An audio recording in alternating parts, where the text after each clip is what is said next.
महामहिमावान के सिंहासन के दाहिने हाथ विराजमान है।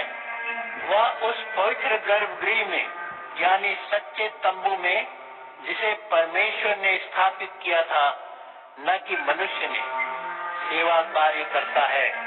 प्रत्येक महायाजक को इसलिए नियुक्त किया जाता है कि वह भेंटों और बलिदानों दोनों को ही अर्पित करे, और इसलिए इस महायाजक के लिए भी यह आवश्यक था कि उसके पास भी चढ़ावे के लिए कुछ हो।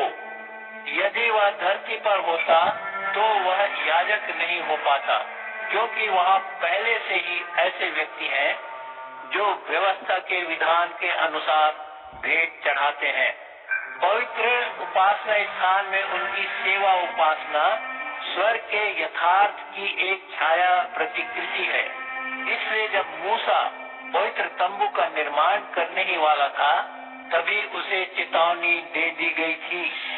ध्यान रहे कि तू हर वस्तु ठीक उसी प्रतिरूप के अनुसार बनाए जो तुझे पर्वत पर दिखाया गया था।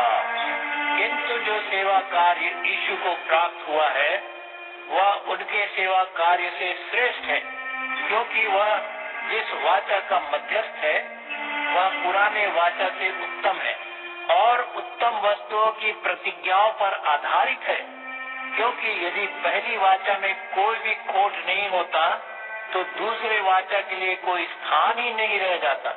किंतु परमेश्वर को उन लोगों में खोट मिला।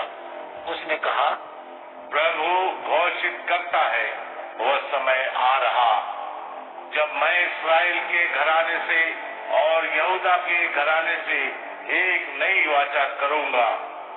यह वाचा वैसा नहीं होगा जैसा मैंने उनके पूर्वजों के साथ उस समय किया था, जब मैंने उनका हाथ मिस्र से निकाल लाने पकड़ा था। क्योंकि प्रभु कहता है, वे मेरे वाचा के विश्वासी नहीं रहे, मैंने उनसे मुंह फेर लिया। यह है वह वाचा जिसे मैं इस्राएल के घराने से करूंगा। और फिर उसके बाद प्रभु घोषित करता है, उनके मनों में अपनी व्यवस्था बसाऊंगा, उनके हृदयों पर मैं उसको लिख दूंगा। मैं उनका परमेश्वर बनूंगा और वे मेरे जन होंगे। फिर तो कभी कोई भी जन अपने पड़ोसी को ऐसे न सिखाएगा, अथवा कोई जन अपने बंधु से न कभी कहेगा, तुम प्रभु को पहचानो, क्योंकि तब तो वे सभी छोटे से लेकर बड़े से बड़े तक मुझे जानेंगे। क्योंकि मैं उनके दुष्कर्मों को क्षमा करूंगा और कभी उनके पापों को याद नहीं रखूंगा।